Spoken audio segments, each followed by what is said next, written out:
D.A. Wybring designed a golf course that highlights the original topography that was here while incorporating all the elements of the history.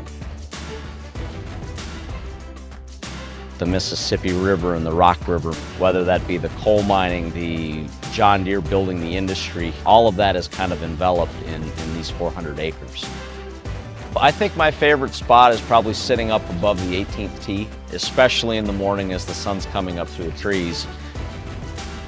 And Alex always impresses me with how he knows exactly what's going on for the day, for the next day, for the week even.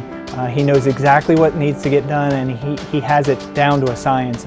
Here we've got hundreds of pieces of equipment. We've developed the full cachet of assets via its platform.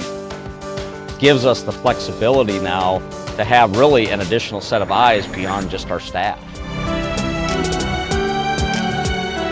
So with telematics, he can see exactly where any piece of equipment is on the court, and then for select pieces of equipment such as a fairway mower, they can select that piece of equipment and see the usage breakdown, see how long it's been mowing, how long it's been transporting, and how long it's been idle throughout the day.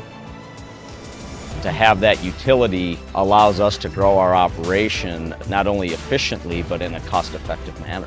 And what it means for the John Deere Classic next year. It's never too early to start thinking about that.